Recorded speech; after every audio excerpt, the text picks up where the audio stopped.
Okay. Yeah, new Star Wars coming. Welcome, everybody.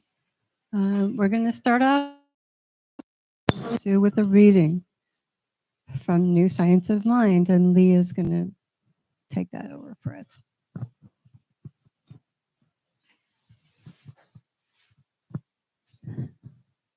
Good morning and aloha, everyone. Nice to see your smiling faces. My name is Leah. I'm happy to share this morning. We're reading from Science of Mind is Living Beyond the Beyond. I'm not saying get rid of those 12 notes. I love what music has done and what it will be. But as a musician who is concerned about music, I say, what's beyond those 12 notes? That's a quote from Yasha L. Womack. The stars of the heavens are beyond counting. The grains of sand on the beaches are innumerable. The leaves on the trees continue to multiply. Nature is lavish, abundant, and extravagant. Ernest Holmes. If the universe, as Holmes describes, if the universe is as Holmes describes, why do we spend so much time erecting walls of limitation? Do we believe what he said? We live based on our beliefs, whether conscious or subconscious. Are we willing to excavate and examine our beliefs to arrive at a more expansive experience of spiritual truth? Have you ever been asked to rate something on a scale from 0 to 10? At some point, I realized I wanted to know if something was beyond 10. And if so, I wanted to experience it. Living beyond the beyond is where are the boundaries someone else has set for us? As Yasha L. Womack asked, what's beyond those 12 notes? If we do not question what is beyond the current operating systems, how can we ever evolve and create a world that works for all? As a quote, often attributed to Einstein, says, the definition of insanity is doing the same thing over and over again, and yet expecting some different results. And this is not just the day-to-day systems of politics, education, or healthcare. I'm also referring to going beyond as an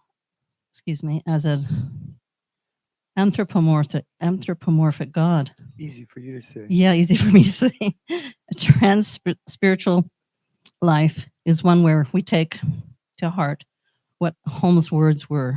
For the only God you and I will ever know is the one we embody. Never forget that.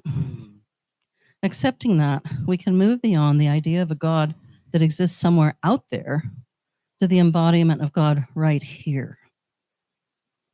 Our affirmation today, I'll read it first and then I'll break it down for everybody and we'll say it together. I create using new notes, new colors, new ideas, and new systematic ways of being that have equity, justice, belonging, compassion, health, and wellness as that foundation. Okay, here we go. It's a long one, so I'll break it down. I create using new notes. I create using new notes. New colors. New colors. New ideas. New ideas. And new systematic ways of being. And new systematic ways of being. That have equity. That have equity. Justice. Justice. Belonging. Belonging. Compassion. Compassion. Health and wellness as their foundation. Health and wellness as their foundation. Thank you. That was a great one. Thank you, Leah. That was a great one. We're now going to go into a little bit of meditation. I think the theme for today will resonate with us, which is checking into something that you're maybe a little bit uncomfortable with. It's a new idea, a new feeling, that you're not sure of, but let it go. Let it go, and in that is freedom. So let's sit with that for a few minutes, and then we'll have a wonderful song by Owen.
All right, I'm Owen.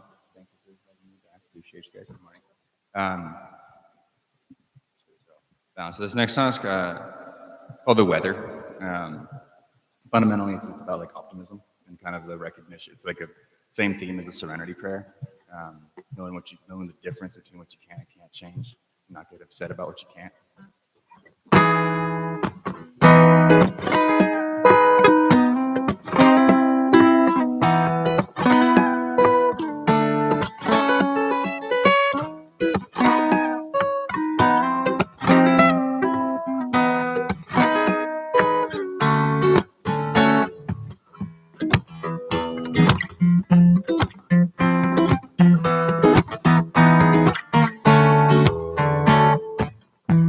It's a blessing, regardless of the weather. Hell or high water, before worse or for better. No rainbows without rain, no pleasure without a little pain. It's a transfer of energy, and give before you gain. No grumble, just stay humble. It's no use to complain about all the shit that you can't change, like the weather.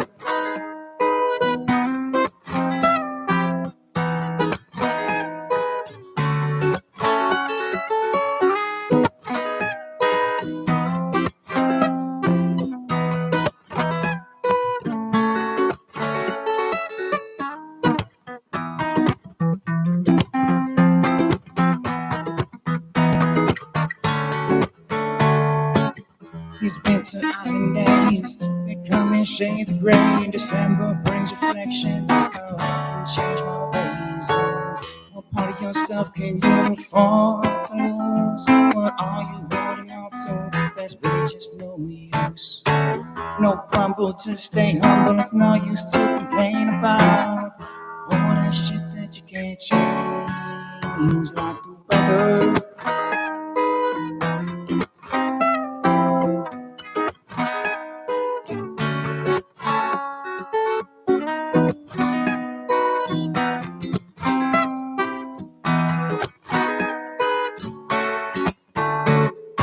The snow flew heavy out of Malca this season, and in it cool air it blow down to the water. A thought came to my mind, and it sure went in my spine. On a quarter and a sunshine, I realized that giving the gift of the present that I've been given, and I need no further proof to give me something to believe in, like the weather.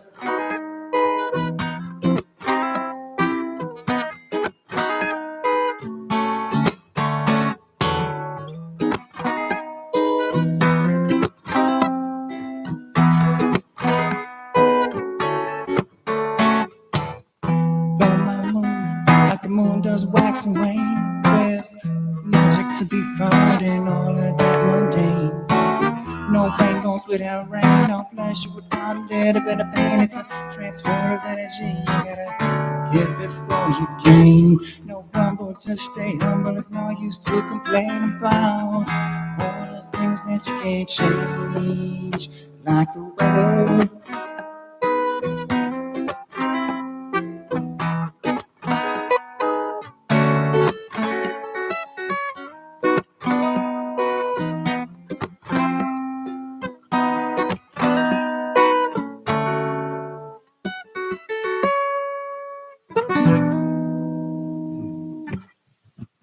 Oh, thank you, Owen.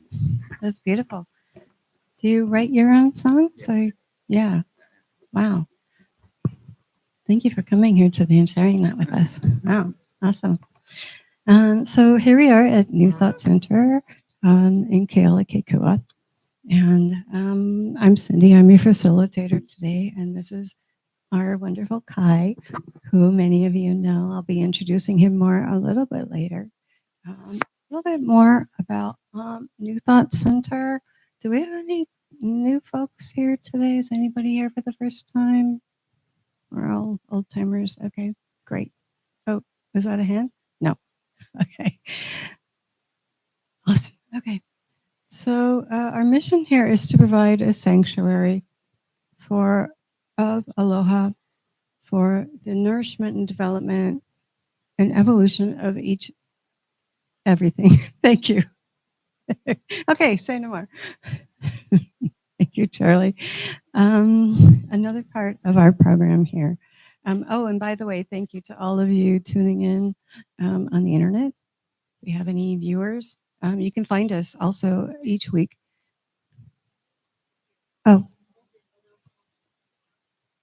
okay. Thank you, Pasha. Now it's time for Miracles and Ordinaries, where we come up and share with each other anything that might have struck your heart, happened to you this last week, or you've been thinking about. For an example, I had a kind of an ordinary thing happen today. I was driving in down the highway, and there was a guy picking up trash. He had like a yellow jacket on. He was and it's something you see every day, right? You see people. But I thought, well, wow, wait a minute, that's really cool. And a Sunday morning, this guy is dressed up, and he was really into it. He wasn't just like, yeah, I'm picking. No, he was really into like, I'm picking up the trash. And what a great thing. I mean, you drive by it and you think, yeah, I could do that, but I don't. I do. So kudos to him. And that was just a little miracle for me driving in today. Is there anybody else has something to share? I'm a trash picker upper. You are? When I walk in the morning, I pick weeds and trash from my house all the way down to Magic's, a little bit past and back. And I've learned the power of incremental work, right? So when I first started, there was a lot of trash and lots of weeds, but now it's all flowers. Yeah, it kind of reminds me of like tending your garden. But I pick up trash all the time. And people will be like, hey, I saw you walking. You're the guy that picks up trash. I'll see you in the grocery. You're the guy that picks up trash. So I'm a trash picker upper too. Other miracles? Ordinaries? Yeah? It's a pleasure to meet you. My name is Maria, and my miracle happened yesterday morning. My motherboard crashed on my computer.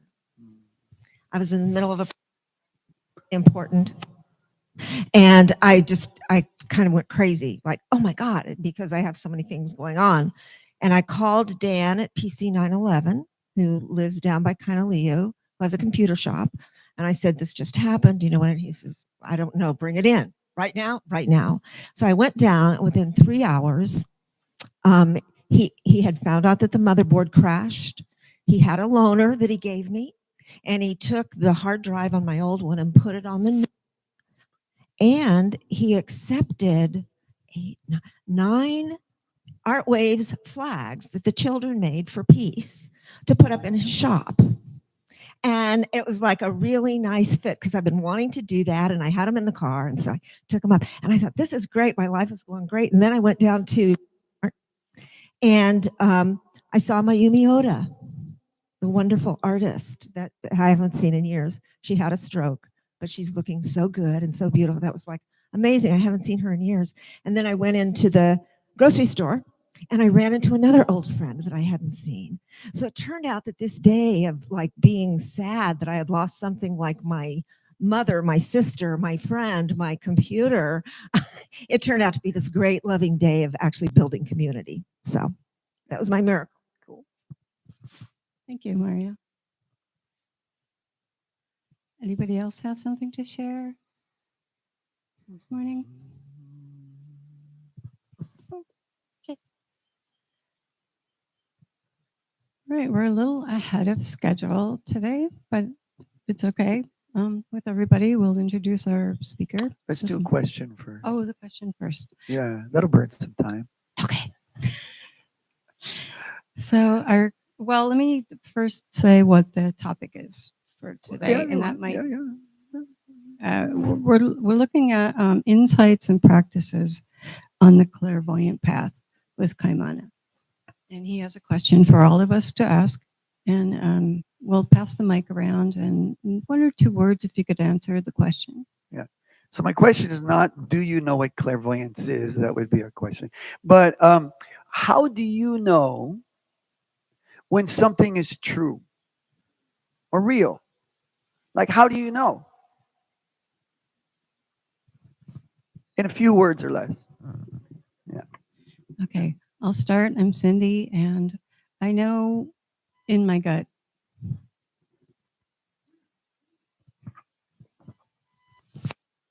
I'm Shelba, and probably to listen to that little voice that sits on my left shoulder.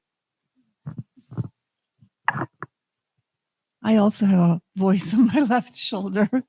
I don't know how I know that it's true, but I do. I don't know. It just is. I'm Margie, and I have what we used to call goosebumps, but now people call it chicken skin. And sometimes it goes all over my body, but when it hits my arms, I know. I'm Tiare and gut intuition, solar plexus now. I'm Lexi. I'm still learning. That's why I'm here today. My name is Maria, and like Margie, very much a chicken skin moment, but it feels more like it's a feeling all over my body, but also in my energy body, like my luminous body goes, kind of unfurls. So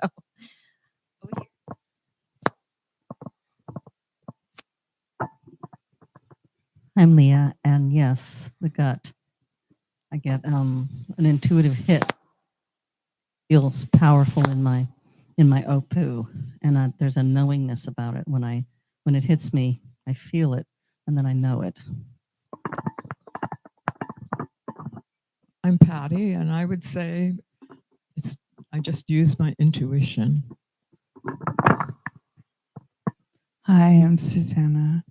I would say the gut feeling, but sometimes it's wrong because unconscious fears project. So I get that ring. I call it the ring, and the chill down the spine and light body lights up. That's when I really know.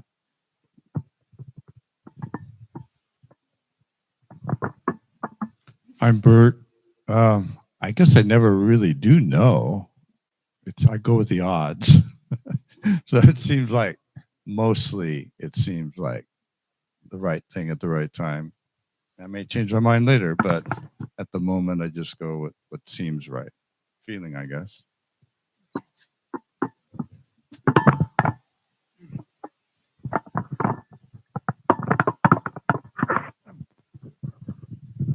Well, things were a little loose. That's why it was making noise every time somebody handed it off.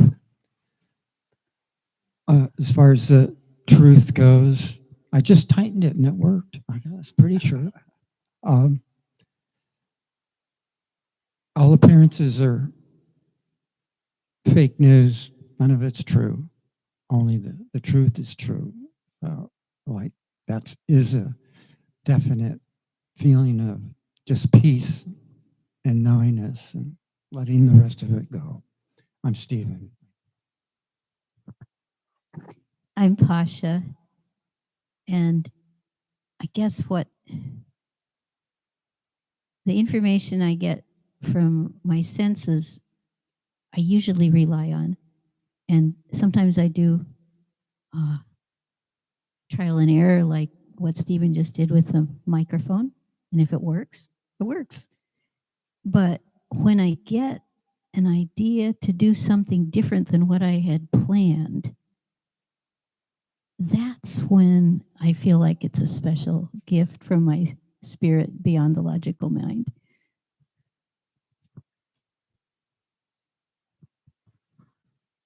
Oh boy. I don't really know, but if I have any doubts, I look at the compass. I'm Shana, and I could have very, very, very strong beliefs, but I wouldn't call that knowledge. And even my strong hatred for what is politically going on right now, I still have to leave some little side opening for what people say about, well, it's bringing us together and it's doing this and it's doing that. So maybe something is not as bad. So even though I think I know, I don't really know.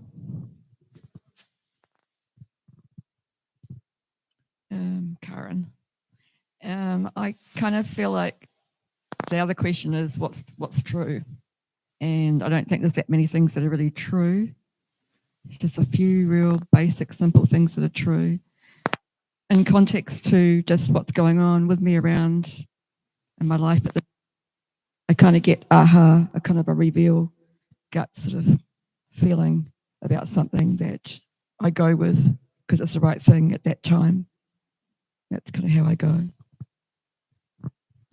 I'm Jeanette.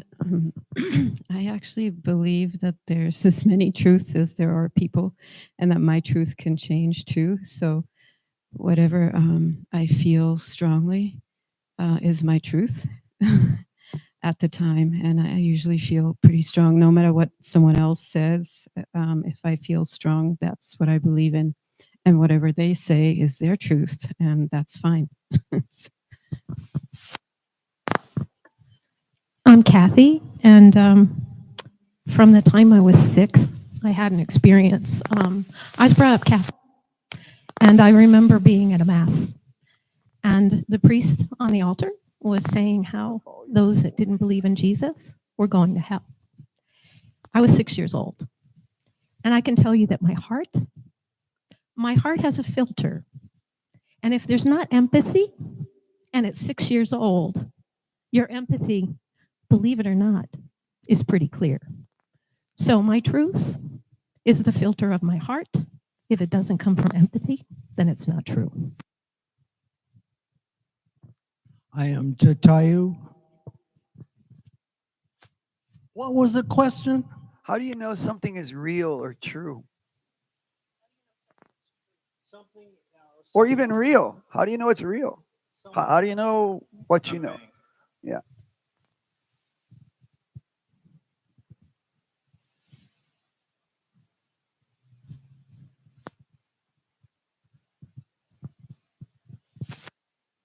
Believe it. Believe it. When it comes out of a person I trust,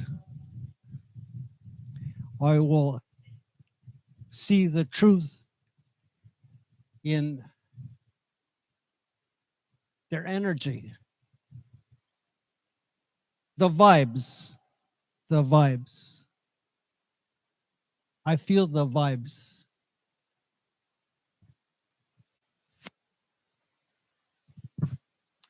I'm Terry, and I guess I know if it just feels right deep down. My name is, and I hate to say it, but you never know if it's truth or not. Thank you. And do we want to do another song first? Sure. Owen, do you have another song? I'll weigh in on the truth talk Yeah, too. yeah. Just because I can do this, I can make my voice more. I just want to do that real quick. Sorry, that was me. Like God speaking to us. No, I like that. There's an Alan Watts quote, or Terrence McKenna, that it's resonated with me for a long time. The truth takes no effort to maintain, but illusion does. So it kind of made me think that, like, if you're trying too hard or you're working too hard to force an idea to be true, it's probably not. Because like my degree is in media and communications, so it's essentially I learned like behind the scenes of how I'm like, wow, we were globally set up for brainwashing for profit. Understood.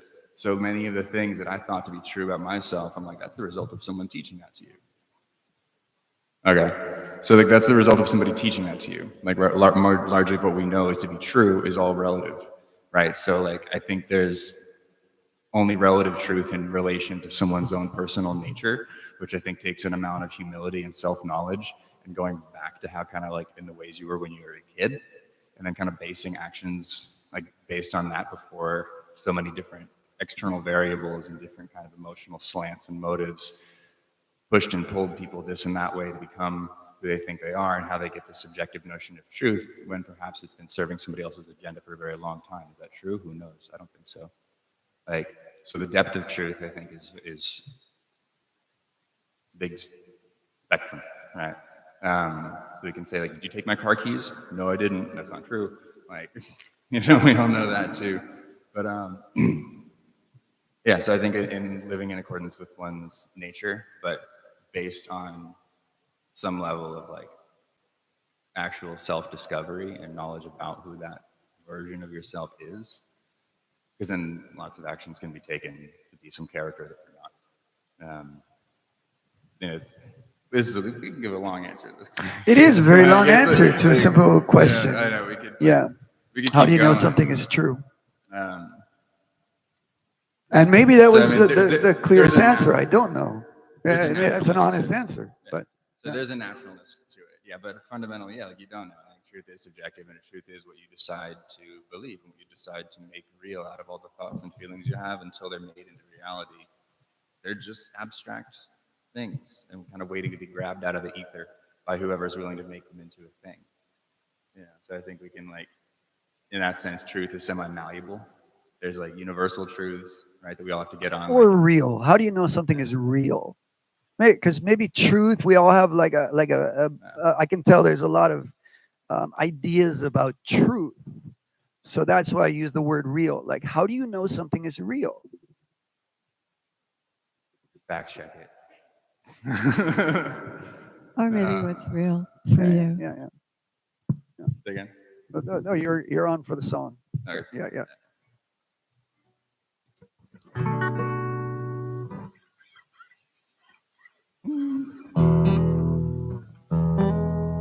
All right, so the song's called "Give It Away," and it's fundamentally just about like the idea that if you want something to receive something, you give it away. Be the change, basically.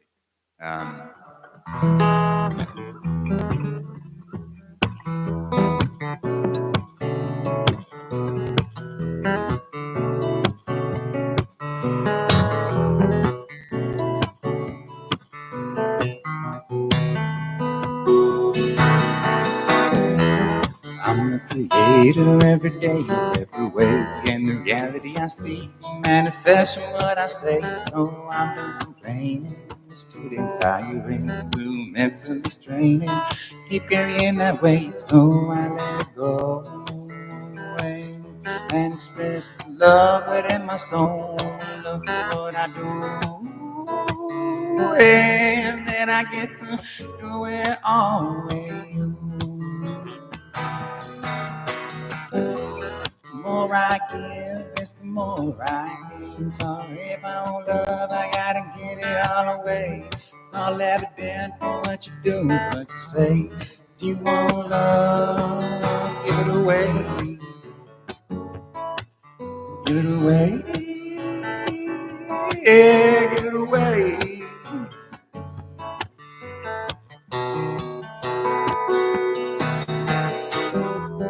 I had a faith achieve someday. Version of a man, but the desire to provide. And drive me to reach higher heights from some half-assed songs that I couldn't keep the job done. You love me anyway. Supporting me, you gave me grace and believing me. What I do now, I sing it out for you. I've read a woman like you, only proves that love will prevail and dreams come true. The more I give, it's the more I gain. So if I don't love, I gotta give it all away. It's all evident in what you do, what you say. If you want love, give it away. Give it away. Yeah, give it away.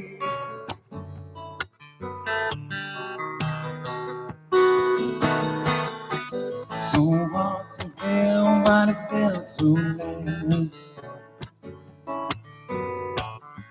Strive to look beyond each other's checkered past. Love it starts all by accident, but it stays alive after the midnight. You must be almost home. Nowhere's hiding out you.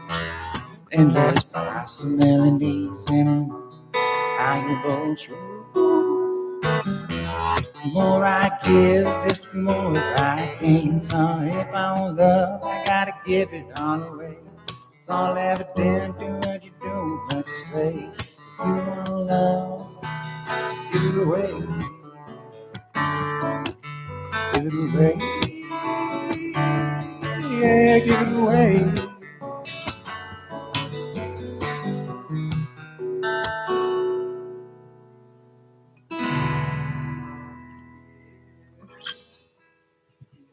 Wonderful. Thank you, Owen. Love that. So now let's turn the attention to Kai. He's filling in graciously for Arliss Dudley Cash, who was scheduled for today. And she will be, due to an illness, she couldn't attend today. And we wish her well. She'll be here in July and we'll be presenting then. So Kai stepped in. What they meant is they asked me 3 days ago if I could do this. And I said, sure. Thank you. Yeah. We appreciate it. We really do. Something like that. Yeah, something like that. Yeah. No, he really just said, yeah, I'll do it. And I was like, wow, okay, that's cool. Thank you. That was easy. Yeah, that was easy. Thank you. So as we've already kind of alluded to, his presentation is about insights and practices on the clairvoyant path, what we may think is real, what do we think is real. A little bit about Kaimana. He was raised in Hilo, not far from Rainbow Falls, and now enjoys living on the Kona coast near the ocean. He shares weekly outdoor classes and Ho'opono ceremonies with lots of folks. He is an ordained psychic minister and a founding member of the Hilo Lightworkers Center, a Reiki master, and a massage therapist. Kaimana has been drawn to the study of healing and spirituality from a young age.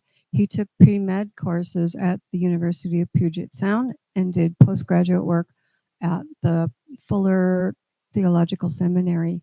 He has studied with Eileen Caddy, founder of the Findhorn community, as well as Hawaiian wisdom teachers Harry Kim and Uncle George Napope. Kaimana attended several of the workshops of Hank Vesselman offered at New Thought Center, and including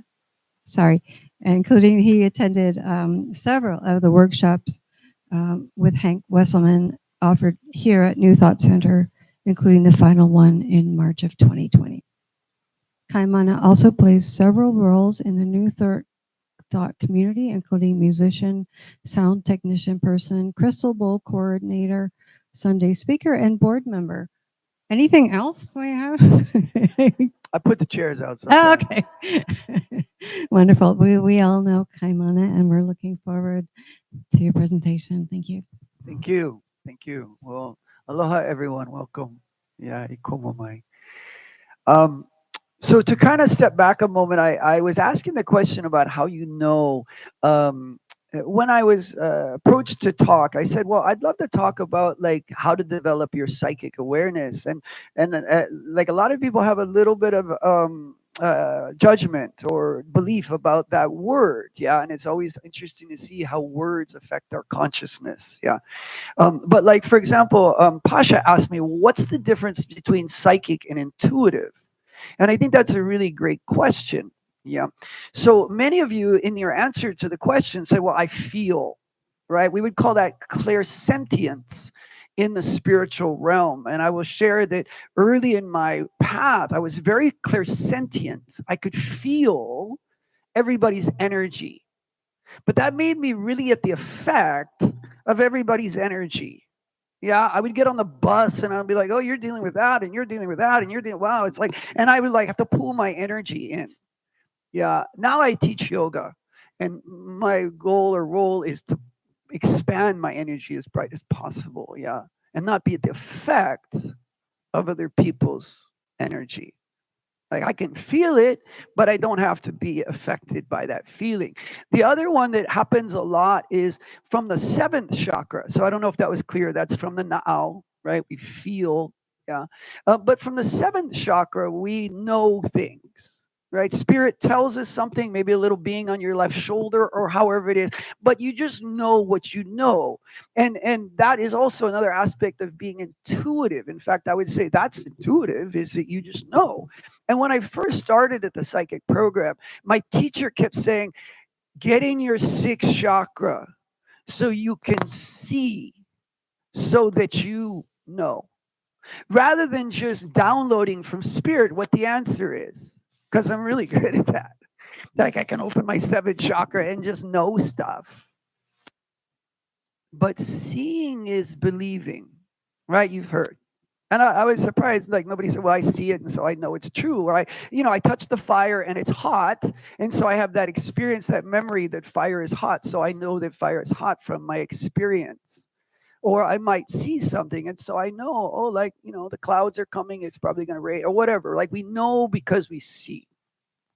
And there is a real power in seeing, especially when it comes to the spiritual world. Yeah. So I'm going to talk about clairvoyance today, which is spiritual sight.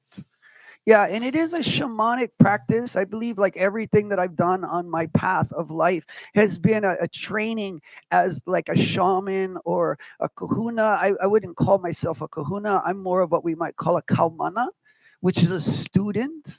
Yeah, I like to always keep that student role.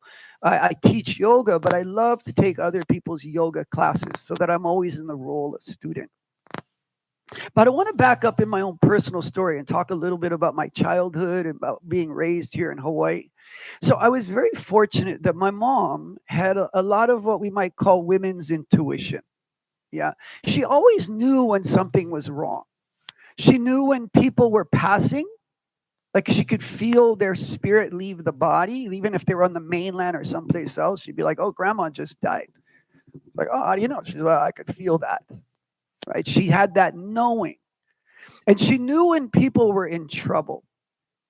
She knew when I was in trouble several times. In fact, my mom saved my life once. A quick little story along that line. When I was a little child, there was one rule: no going to the river when it's raining. I grew up really close to Boiling Pots, above Rainbow Falls, up in that area there. And so I spent a lot of time at the river. And I realized I spent a lot of time alone at the river, and that gave me a different connection to the spirit world, the spirits that live in that area. But that's like digression. Yeah. One rule was no going to the river when it was raining. Well, as a little one, I was very precocious. I was always testing boundaries, right? If there was something, I was going to light it on fire, right? That kind of thing, right? So there was this really big rainstorm called Storm Maggie. I don't know if any of the old timers remember Storm Maggie, but Storm Maggie was the one that took all the sand off of Honau, not Honau, Napopo down at the end of Kealakekua Road. Yeah, down that rocky shore used to be sandy when I was a child. And then Storm Maggie came in and took all the sand off. So it was a big storm, big rainstorm, like a hurricane. Yeah. And that's when my friends and I decided to go down to the river. We thought that would be really fun in the rain. It was a rule. We weren't supposed to do that, but that. So we had a cave down at the river that, like, the water flowed through the cave. And we thought that would be the place that would be so cool to hang out in the rain. Is this like not making really good, like not real smart child thinking type of thing, right? So we're in the cave and we notice there's a new waterfall coming over the top of the cave. And we think, well, maybe we should leave this cave because this cave might get too wet too soon. And so we moved up the river to another cave, kind of a small cave, but it was like it had at least a dry ground. And we made a fire in the cave. This is real boy stuff, right? I'm telling you. And so we're hanging out, we're fire in the rain, and I notice that the river keeps getting higher and higher. So I come to the conclusion that this is not a good thing, a good place for us to be. We're like on an area that now has actually become an island. So when we leave the cave, it's like there is a torrent of rain wider than this carpet, 15, 20 feet across. And it's like it's not getting smaller, it's getting bigger and bigger. That waterfall had become a river that to this day is a river at boiling pots. Like it started that storm. And this river was gushing flood. And it was like, oh my God, the river is getting higher. The rain is falling down. We got to get out of here.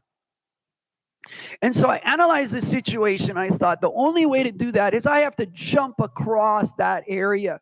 And I don't know if I can do that, but that's my only option that I can think of. And so I backed up and I ran and I jumped as far as I could.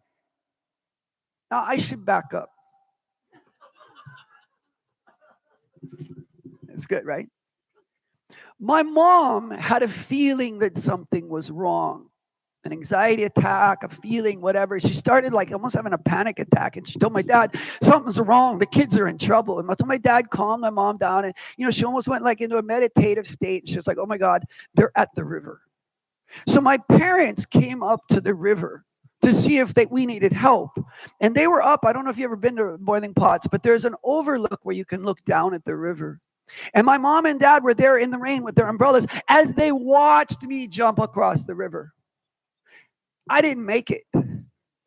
I landed in the water and I was going down the rapids. And I believe to this day, my mom's energy stuck me on a rock. Like all of a sudden I'm on a rock and I'm like, oh my gosh. And I crawl out of the raging rapids onto the rock. Now, if I hadn't gotten that rock, I would have been dead in 30 seconds. Down this rushing river, down the falls, dead.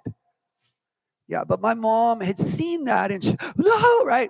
I've had 3 or 4 people do that to me in life. One time I was at Canyon de Chelly on black ice and I had a friend, wow, her energy stuck me on the rock, right? So my mom stuck me on the rock. My dad comes down all the way down. He gets in the river and he stands in the river with his arm across and we were able to jump that 5 or 10 feet to my dad and he took us out. And as we got up to the top and looked back down, where we had been was covered in water. It's totally covered. Yeah, it was that close that I could have died. And so I kind of feel like I have a lot of cat in me, like I've had several lifetimes already. That it's like, ooh, I got to survive that one. Yeah. We all got out because my mom's intuition. That's the reason for that story is to say my mom had this ability. Didn't make logical sense, right? My dad was very rational. He was a computer person, always figure out, but my mom had this feminine side that I learned to respect more and more as I got older, a feeling. Yeah. And so I developed that ability to intuit and to feel. But like I say, at some point in my life, I was very affected by those feelings. that sensitivity to energy.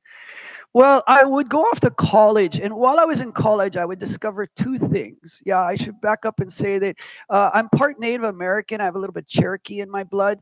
So I was always really fascinated by Native Americans, what they were doing, that sort of shamanic path. Growing up in Hawaii, I was like, oh, I want to know what they're doing on the mainland, how they're, how these shamans are doing their magic or whatever. So I always had this interest. So naturally, when I went to Hawaii, I was introduced to, when I went to college, I was introduced to Carlos Castaneda, yeah, and his work, but more importantly, mushrooms. Yeah. And I had a real powerful mushroom experience. The Moody Blues say a beam of light will fill your head, and you'll remember everything that's been said by every great man this world's ever known. And I had that experience, like literally a beam of light in my head and activation. I could see energy. It was just like, and I call it the Moses effect when you do medicines, yeah, that allow you to actually see these other dimensions. That's real important in this work, is that we are multi-dimensional beings. Yeah. Most of us are very addicted to the third dimension. This is part of our experience, but this is not all of our experience. There's many dimensions. Yeah. When people ask, how do I do a psychic reading?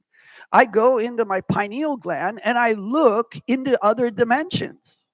Time and space are dimensions. The third dimension, time and space.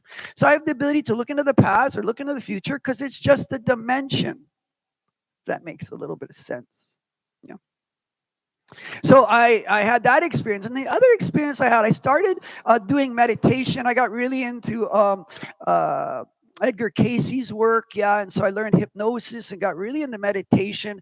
I became a follower of Sri Chinmoy. That was Santana's guru. Yeah. I like a Santana head. A lot of people are deadheads. I was a Santana head. My friends were deadheads, but I was really into Santana. So I got really into meditation. And I was very fortunate in meditation that when I started meditating, things started happening for me. They call them the cities, right? These spiritual abilities that we all have. And some teachers, some gurus will say, don't get distracted. Keep moving towards oneness with spirit. As you evolve, expand, you'll get to this place where you realize everything is one. And it's true. We are all one in that dimension. But in this dimension, we're all separate. Does that make sense? Yeah, like it depends on what perspective or dimension you're in as to, like, we're all energy in the energy dimension. I think it's the 6th or the 7th dimension. Yeah, that's energy. Yeah. And we are that, but we are also this in the 3rd dimension. So anyway, I discovered meditation, and when I started meditating, I started seeing auras and different energies and activation of stuff. And I still to this day am more of a shaman on the path, right? I believe that we do develop those cities or skills in order to help the world. It's maybe more of the path of the bodhisattva, right? Is that we're not just here to be one with everything, yes, but also cut wood and carry water, right? Like make the world better, weed, pick up trash on your morning walk, like whatever it is that you can do where you are, do that, right? So anyway, I mentioned that I started seeing auras naturally as I got into meditation. I was very fortunate. I now realize it's because I did many lifetimes. I spent many lifetimes meditating, yeah, in ashrams or whatever, right? It's not my first lifetime as a yogi. That's why it came very natural to me. I had an uncle when I was in high school go to India to get Shakti put from his guru, and he gave me a book on yoga when I was like 15 years old. So I started exploring yoga when I was like a teenager. Yeah, and it wasn't that I was loose. I couldn't touch my toes for years. But the spiritual teaching of yoga made a lot of sense to me, and it came like sort of natural. So I mention that also as a reminder, as a psychic, what I see is that we are all eternal beings. This is this lifetime for you. And you get to do whatever you want in this lifetime. If you want to learn how to play piano or guitar, you can practice that in this lifetime. And then in your next lifetime, you'll be better at that. Does that make sense? Yeah, yeah, yeah, yeah, yeah. You know, I will share just really quickly. I've done over 300 psychic readings. I've only had one person the whole time say, "No, that's not true." And she sat down. I was at a psychic fair, and I said, "Oh, hi, I recognize you're a professional psychic." And she said, "No, I'm not." And then she wanted to do a future reading. So, in future readings, a lot of psychic people feel that there's a lot of challenge in that. But like I said, I understand that future is just a dimension. So I have no belief limiting my ability to see the future. Does that make sense? It's really important because your beliefs control everything. Yeah, many of my teachers say the beliefs are your most powerful things you have. You believe you can, you can't, you're right. Believe you can. I have a story about that a little bit later, I'll save, maybe come back to. But anyway, I even forgot where I was going with that. But I was oh yeah, the woman who was telling me the whole time that I was doing a reading that it wasn't true. In fact, what was really interesting about the future reading is that everything I was looking at didn't make logical sense. Like in the winter, she was going out, and in the summer, she was going to be in. It didn't make any logical sense. But I know what I see. So I communicated what I saw. And the whole time she's like, no, yeah, no, no, no, no. And at the end of the reading, she said, I don't know how you did that. I am a professional psychic, and I came to this fair to kind of check you guys out. And I was messing with you the whole time because when I do a reading, I can't, if somebody tells me that's not right, then I lose my centeredness. That makes sense? You gotta be able to stay centered. You gotta know what you know. That's why clairvoyance is so powerful. Because seeing is belief, seeing is knowing. When you see energy, you know what you see. And the more you get good at seeing that, the more you know that you know. Now, somebody else might not see it, but that doesn't mean it's not real. They just don't know how to see it yet. But I've been very fortunate. I went to this psychic school, a lot of psychics. I've been training with kahunas. They're all like, yeah, yeah, yeah, yeah. You know, so I have that connection. But the other story I wanted to share quickly before we get into the tools is that when I came up from college, my mom had a new best friend. Yeah, she wasn't friends when I was in high school, but she had a new best friend when I was in college. And I was in the room watching TV, and they were chatting at the table. And she started telling my mom about how when she was a child, she saw auras. Her whole life, she's seen energy just naturally as a child, and she never lost that ability. Well, I had just started developing this ability from meditation. And so I piped in. I don't often jump on my mom's conversations, but I was like, hey, I do that too. And my mom thought we were both kind of crazy. Yeah, she's like, well, I don't know. My friend's sharing this whole thing to me, and I don't know. She's my friend, but I guess she really believes that. And then I'm there going, yeah, I do too. And my mom's like, oh, I don't know what to make of this, right?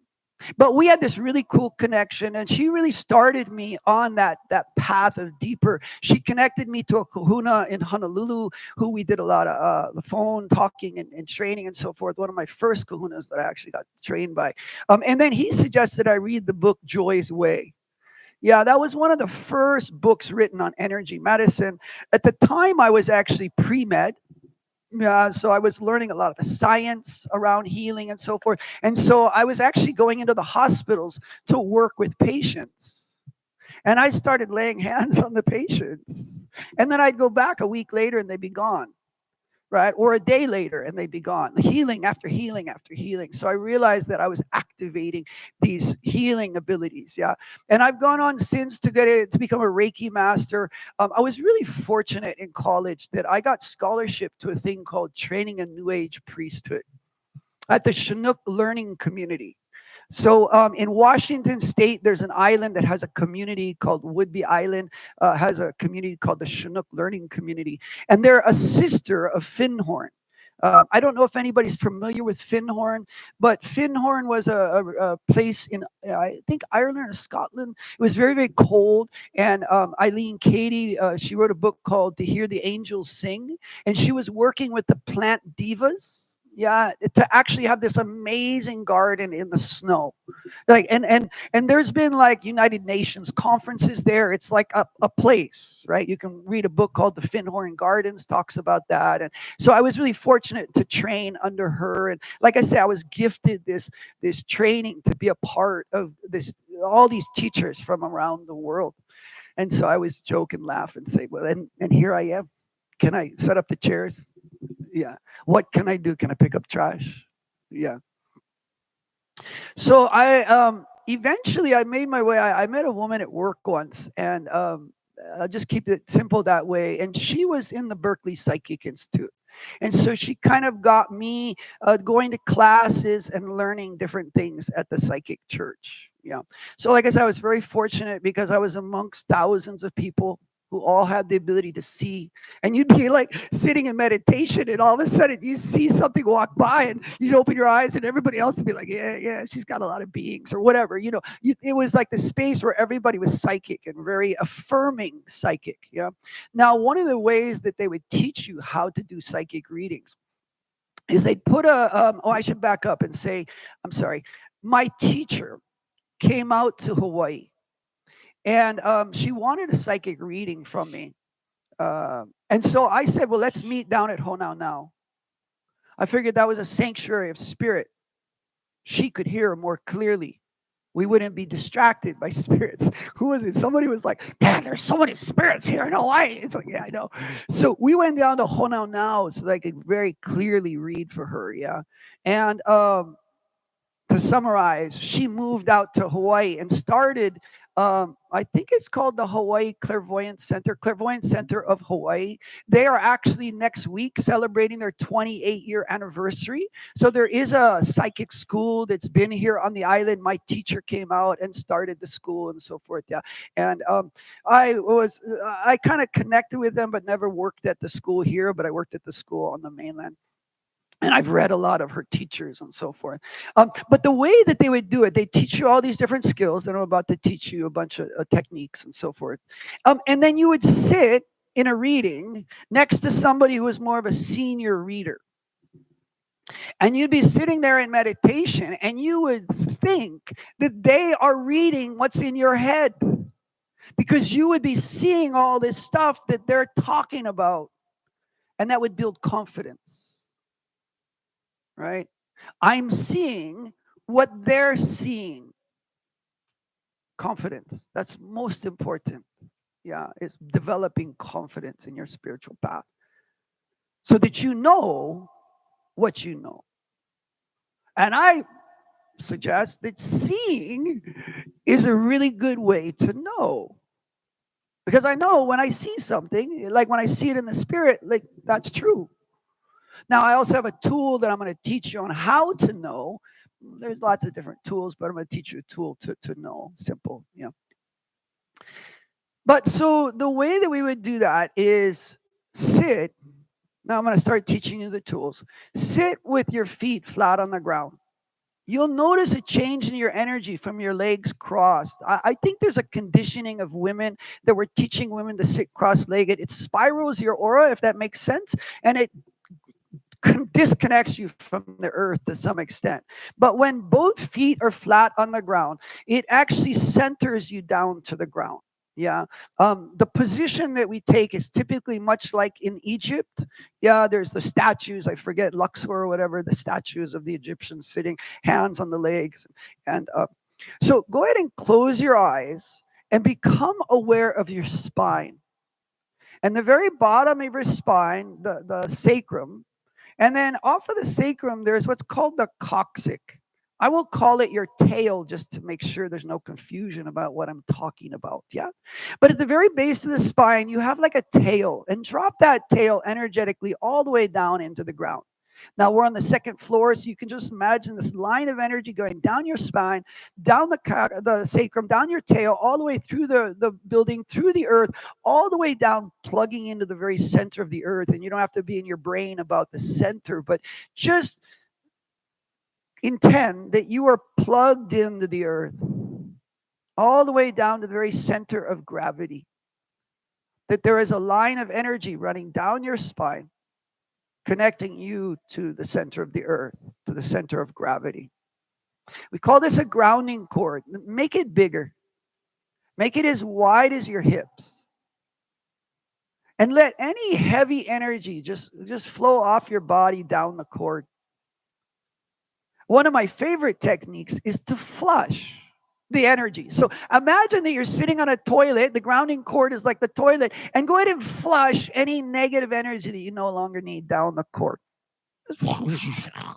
Just like crap you're letting go of, right? Exactly. And another fun one is you can imagine that the grounding cord has like a vacuum hose, and you can take the hose and you can start to vacuum your aura, your body. If there's a place that's painful for you this morning, you can take that vacuum hose and hose out any negative energy residing in that area. So these are tools of spirit, right? The imagination is a powerful thing. So you're communicating to your spiritual energy. Hey, this is what I want to do. I want to vacuum. I want to release this energy.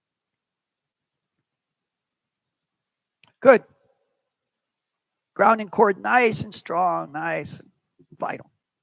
Step 1, ground. Step 2, run earth energy. Imagine energy from the earth coming up through your feet, the chakra of your feet, like irises opening, energy coming up the bones of the legs, into the pelvis, and then back down the grounding cord. Now imagine a color. Like make that energy real for you. Like, what color is it that you would bring up of the energy? Maybe it's red or pink or purple, green or blue, whatever it is. Like, make that real for you. Make it an energy that you see coming up the legs, into the pelvis, back down the grounding cord. And turn the volume of that energy, like turning on the faucet, the hose, full blast.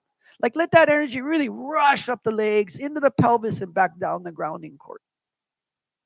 We call this running earth energy. I know many of you are familiar with these techniques. Yeah. Now we're going to run some cosmic energy in addition. Imagine that you're sitting in a waterfall of light. From the stars, from the sun, cosmic energy is pouring down upon you. It's like you're in a shower. It's washing your back. It's flowing down the grounding cord. It's washing through your crown, through your body, all the way through your body, down the grounding cord.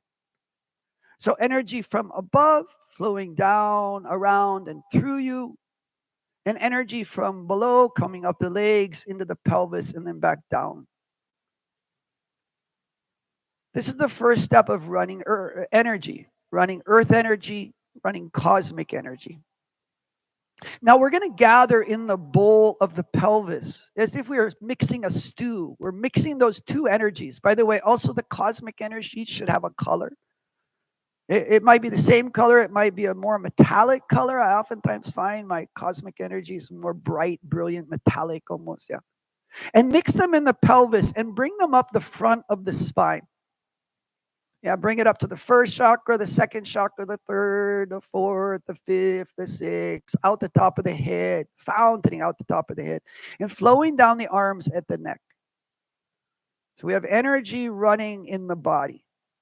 Earth energy, cosmic energy. There's this beautiful stillness. I don't know what just happened, but energy changed in the room. Good, now let's run some colors. Imagine your first chakra at the base of the spine, like an apple or a bright red cherry, big ball of red. And then let that red expand through the pelvis and down the legs and through your body. Letting the whole body be permeated with this red energy from the first chakra. This is the energy of abundance, of life itself, the blood that flows through our systems, the fruit of the trees, the lava of the land, flowing through you, red. Good, then imagine like an orange in your belly, right below your belly button, an orange. And let that energy expand, let that orange energy color fill your belly and fill your body. Yeah, orange all in and around you. We're washing with orange. Good, then imagine like a lemon, a bright yellow in your solar plexus. Remember, solar, like the sun, the place of energy from the breath. Now, I'm going to encourage you to make that bigger. Many of us, it's really tightened down. So see if you can make the third chakra a little bit bigger, brighter. Yeah, this yellow energy shining from your solar plexus in and around your body. Yellow, flowing in and around you.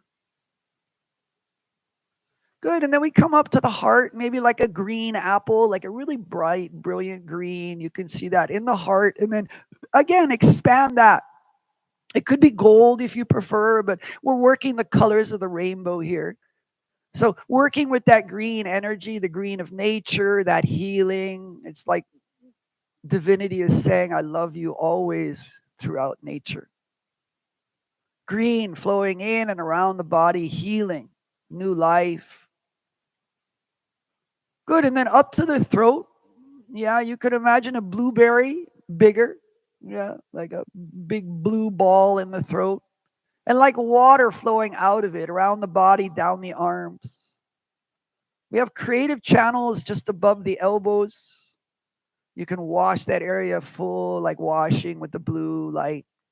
Blue light, blue water, fountaining out the hands, fountaining out the top of the head. Good. And then into the very center of the head. Here they call it indigo. It's a really brilliant blue, kind of almost an electric blue. Let that blue fill the head, fill the body, all around the body, this brilliant blue light.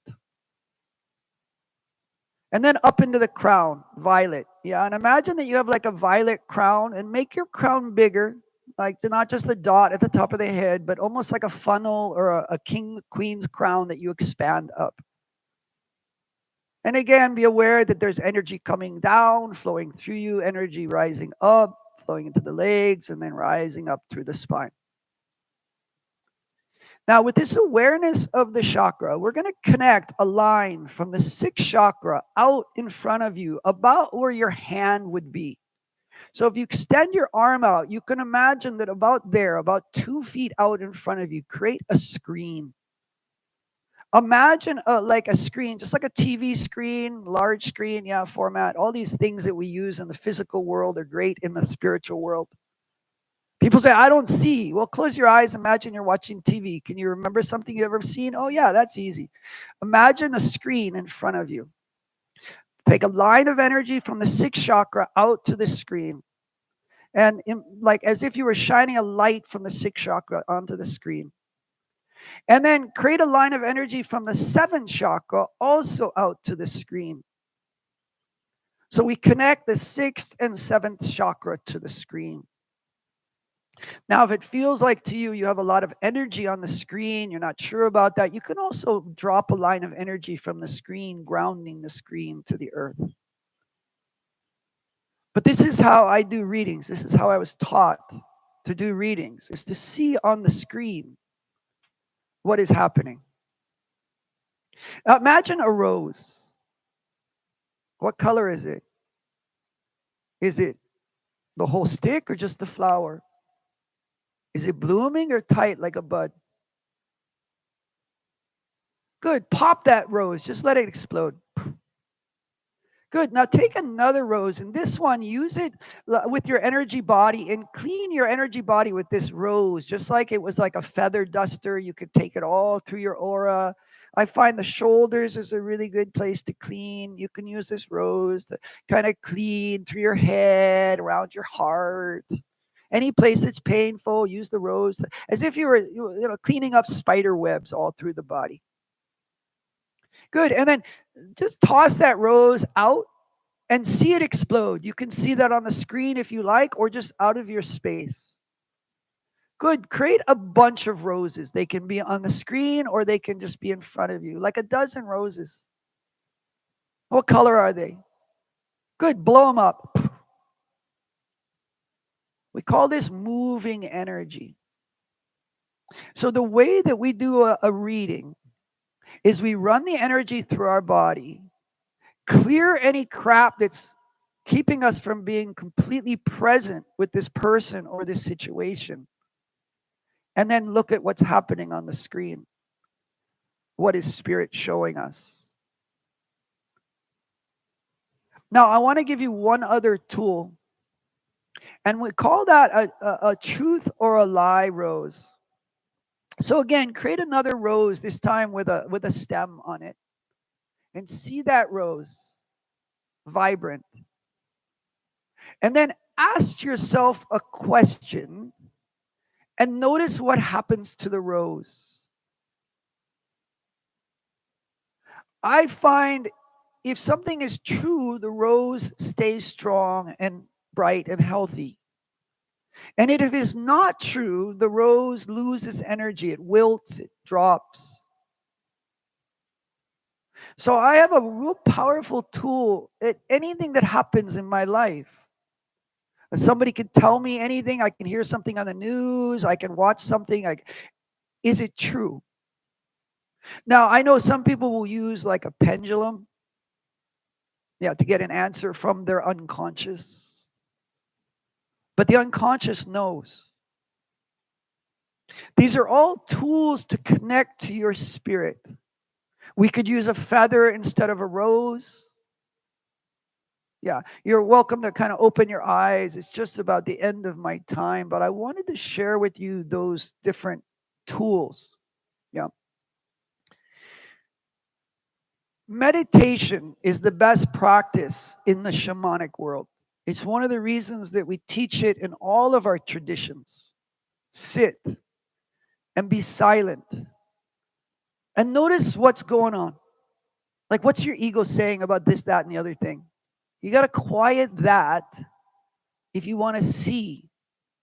This is true when we meet somebody. If we really want to know who they are, we have to quiet all of our ego judgments about what we're experiencing from them. Now, some of that might be like, oh, I'm intuiting that this person is this way or that way or that. Yeah, cool. Yeah, make a note of that and then see if you can get really neutral.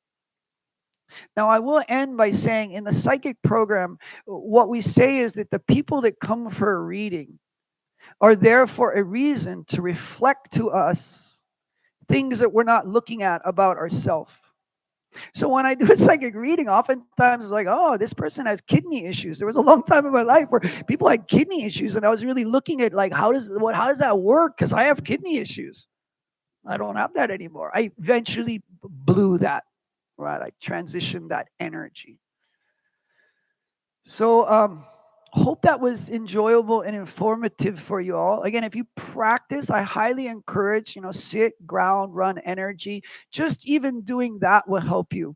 Blowing roses or using the vacuum is also going to clear your space. When I sit to meditate, I spend the first minute or two doing that. Then my meditation is clear. I don't have a lot of distraction. I don't have all this other stuff going on because I got really centered and my energy body is expanded. I had somebody ask me recently at the Tai Chi work day, why? What's the purpose? Like, why expand your energy body? So what? And I would say two reasons. One is because then I'm not as affected by everybody else's energy body. Yeah, because a lot of people are living in fear and anger, and those are not fun energies to be around. So you want your energy body bigger so you're not at the effect. Brighter, bigger. Yeah, but brighter really is probably a better way to say it. So you're not at the effect of these other energies. Yeah. And then the other is to get kind of quiet and just like notice what spirit is revealing to you. Yeah. I just want to end by saying I am honored to be in your presence. Yeah, I feel like I'm preaching to the choir. Yeah, one of the things that I love about this community is when we take a moment to be quiet, everybody drops in. I wanted to share this next level of like spiritual awareness so that you can start to develop, if you haven't already, your clairvoyant nature, because it is really powerful.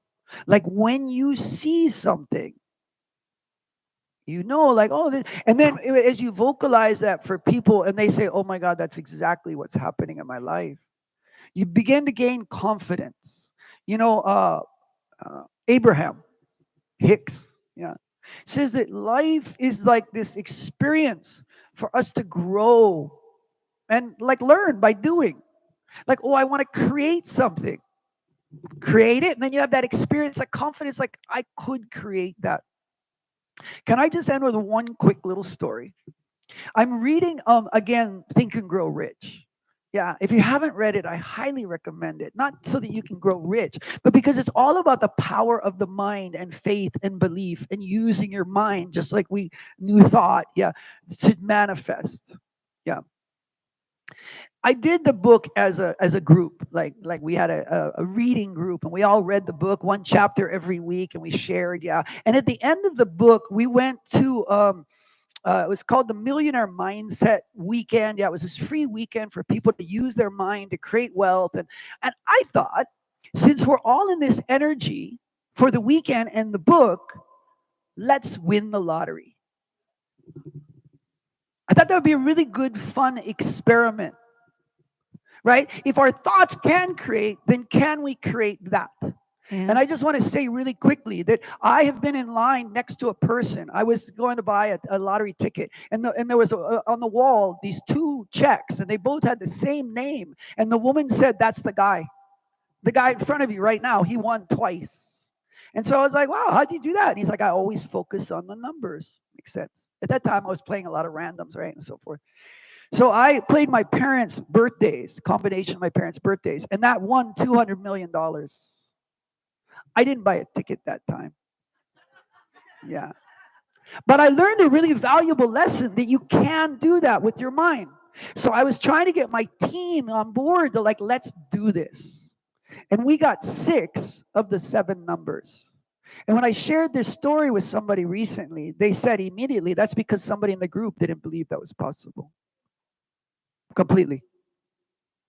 One more, just really quick. When I was in college, I went to Vegas, and we went out to lunch, one of these buffets, and we were handed a ticket for a $10 million pool. And I said, "Dad, I want to do this before we leave."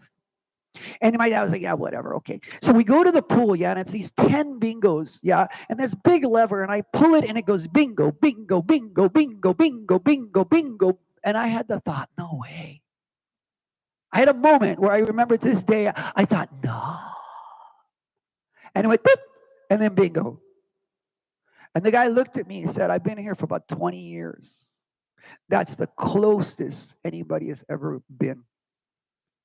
So I just want to remind you the power of your thoughts. More importantly, the power of your beliefs. Thank you, Kai. Not too bad for 3 days' notice. We're just about out of time, but Yeah. I mean, there's so many questions I have for you, and maybe somebody else does too. But when you were talking about how you were in a school or something where you were with other people who were seeing the same thing as you, Yeah. like seeing. Uh-huh. And what does that, how does that empower you? Does it validate you? Yeah, it really validates you when other people see what you see. So the flower is pink. Everybody see pink flowers? My sister is colorblind. She doesn't see that as pink. So it's really hard for her when she's with other people because everybody else is like, "No, that's pink," but she doesn't see that. Right? But when everybody agrees with what we see, that's a level of truth, I would say, right? Yeah. So there's something very confirming when other people are seeing what you're, because when you first start out, you're like, "I think I'm just making this shit up." Right? Like, I don't know. But I would then say, well, who or what part of you is making up that story? You've gotten silent, you've gotten quiet, you're looking at this person, and now this whole download of a story about this person's life just came into your mind. If you are clear and if you are quiet, then what you are picking up. I would also say that I oftentimes will start a reading by reaching out to Spirit. Yeah, and saying, "Great Spirit, tell me, show me what it is you want me to communicate to this person." I will also connect to their spirit and say, your higher self, tell me what you want me to tell the person. And the main thing that I get oftentimes in a reading is like, oh yeah, I've been thinking that for a while, right? So it's like spirit is confirming what spirit's trying to tell them, and they're just not getting it. So oftentimes that'll happen also in a reading. Sorry, I digress. Yeah. Thank you. So along the line of questions, because I was hoping to have a little time for questions, we'll go for lunch afterwards, I think.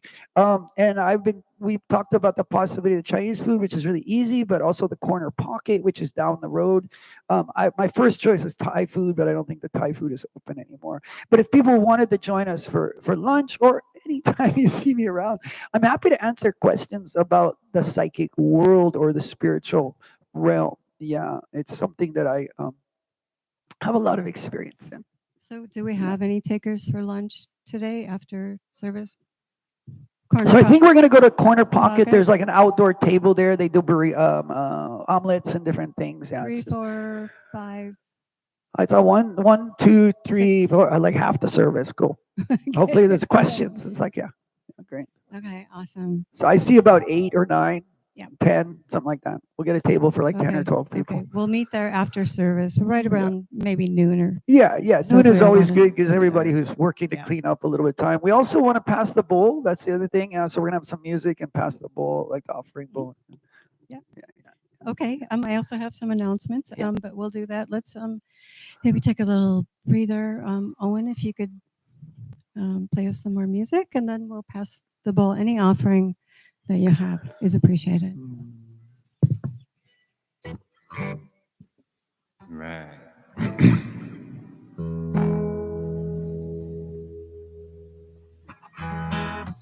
All right, so this song's called "You Are Loved," and it's kind of by training, I'm a yoga teacher too. I'm a 500-hour teacher.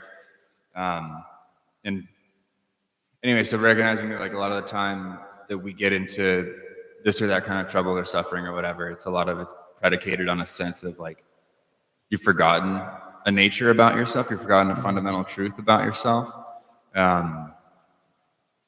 So yeah, again, and I kind of like write lyrics specifically to reframe my own thinking. So like the singing of them, like for myself and for other people, and wanted just to keep these stories alive, to write your own truth. Like, because I was diagnosed clinically depressed and son of alcoholics with the family, and like, so like the truth that I perceived was like not a bright one. So like whatever I felt like shit. So like, why would that want to be true? Write your own, right? So part of that process was this. So you are loved. Tell a better story, right? Tell a better story. You get to write it. That's the best part. Yep.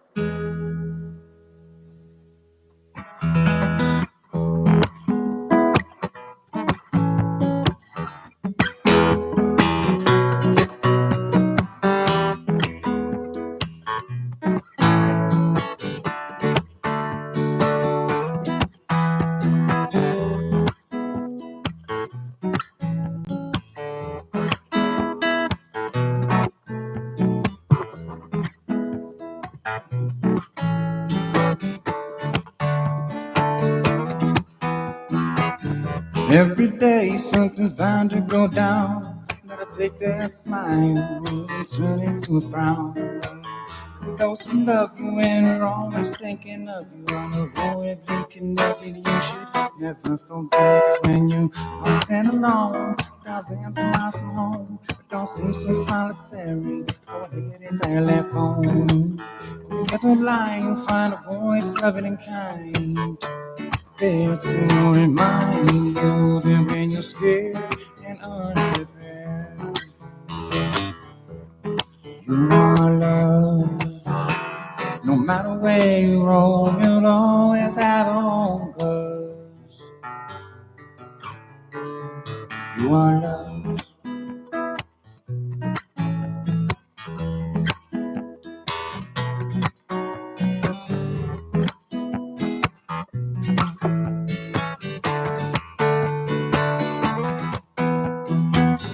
Homegrown soul from it, out of the dust, born after landed daddy hustle. Do the best and move a muscle, so we ran away to strive for fame from self to make a name. But That boy got lost along the way. You don't have to beg, borrow, steal. Think things through and stick to what's real.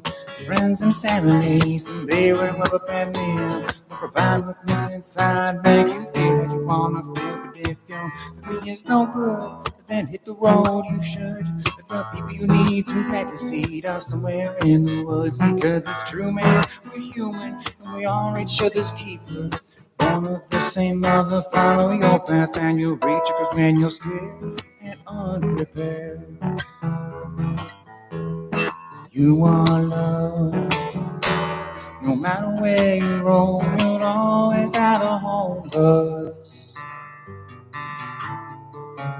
you are loved.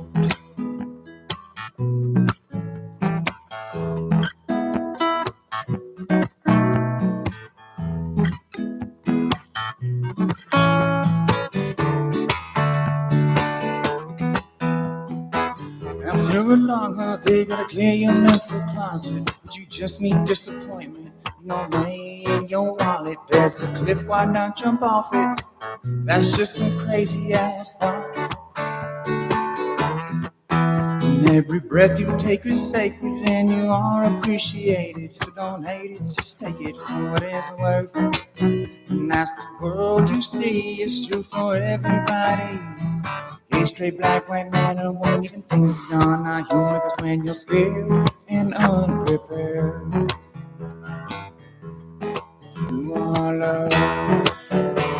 No matter where you roam, you'll always have a home. 'Cause you are loved.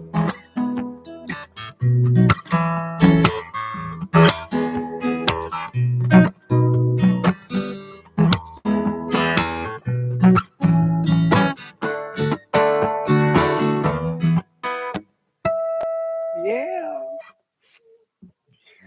Thank you. Thank you, Ellen. Okay, we've got a few announcements here coming up here at New Thought Center. Next Sunday, we have a Mother's Blessing with Jen Lighty. It's Mother's Day, music by Mahina and Christy. And the Sunday after that, Drew Womack is back. Success is his topic. And we also have Kale Genevieve on May 25th. We also have our weekly classes, Tai Chi, every Monday, Tai Chi, 4:30 to 5:30. And next Sunday, too, Crystal Bowl. Oh, yeah, right. Crystal Bowl's next Sunday. Yeah. I think I'm going to be here next Sunday after all. So I don't see Jamie, but I think I could do the Crystal Bowls. And I could also do some sound assistance. Awesome. Starting at 9. So get here before service. Yeah. I will say the sound bowls has become much more popular than it used to be. So come early to get a good spot because the room typically fills up. Yeah. Tiara, did you want to jump in next week? Are you able to do that? Oh, you can't do that. Oh, yeah. Okay. I remember. Yeah. Okay. Yeah. Awesome. I think June. Yeah. Okay. Cool. Okay. We also have Saturday, May 17th. Mari Mann is presenting another workshop. Did you want to say a couple words about that? Or no, that's okay. The chicken skin in the presentation and talking about how important it is to be moving, especially at our age. You know, that when we stop moving, we're dead physically.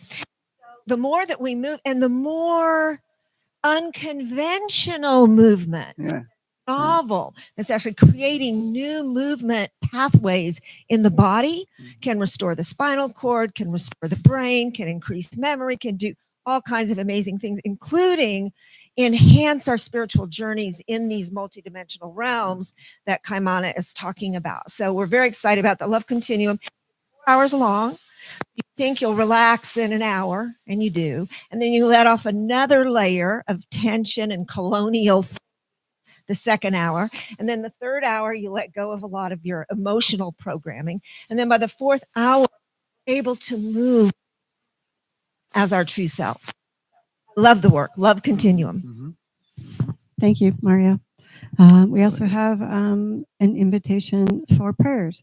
If someone, yourself or someone you know, is in need of some prayers, we have a prayer box over here. Also on our website, newthoughtcenterofhawaii.org, you can submit prayers and the ministry will pray for those that are in need. We also have our potluck at the end of the month, and I think we're good to go. Let's circle up and sing our song. Can I just say quick? Sure. I do offer a few things. I teach yoga on the beach Wednesdays and Saturday mornings at Honnold's, which I know is downtown a little bit further for many of you. But it's 8 o'clock in the morning. It's a beach yoga class on the sand. It's a really great place for beginners. What Mari was saying is so important about moving in the body, getting the body moving, and so forth. I also offer a massage. I live right on the ocean, right in Lyman's Bay. So when you lay down on the table, you hear the ocean, and it makes my job a whole lot easier. I do Reiki and massage, and I do also psychic readings, either in person or on the phone and so forth. So just wanted to kind of mention that. Yeah. All right. Thank you. Yeah. TR, I trade with a couple people in the room. Yeah, type of thing. So yeah.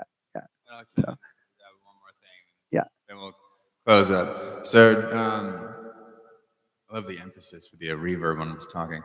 If you guys liked the music, I do this elsewhere, and I'm just kind of building the professional side of being like a working functional musician.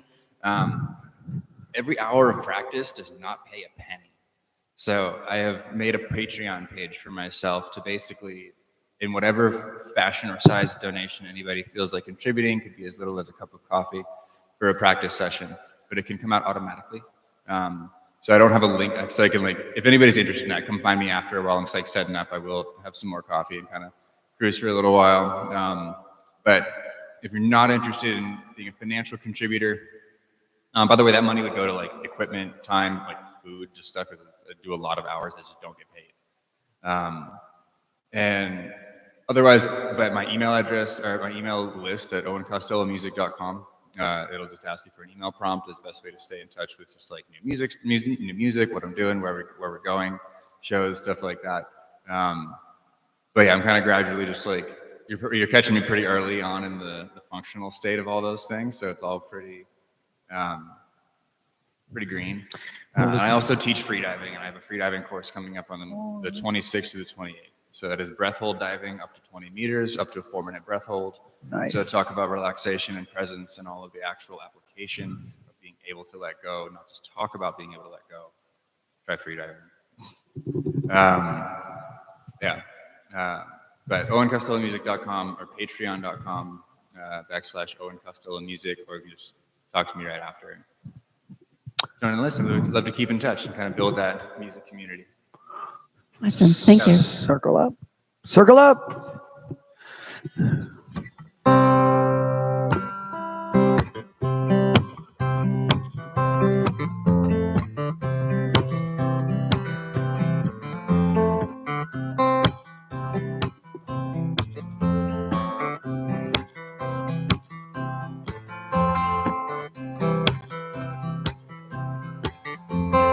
Bring it in.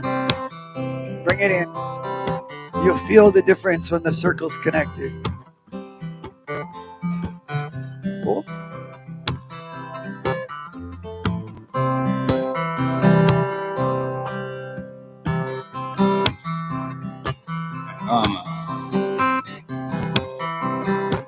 Do you want to start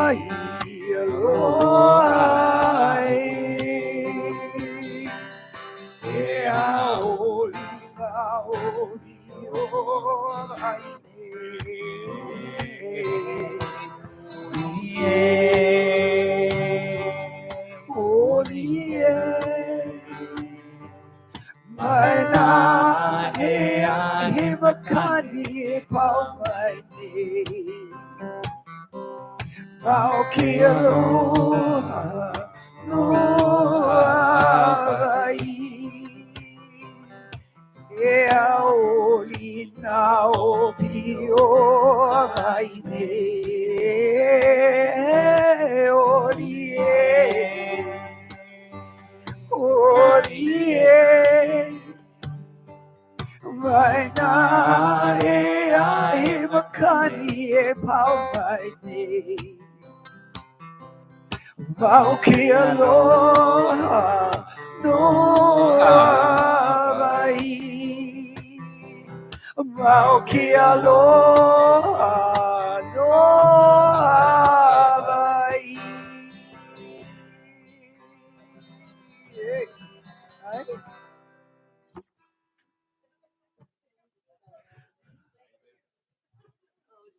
Yay, we did it.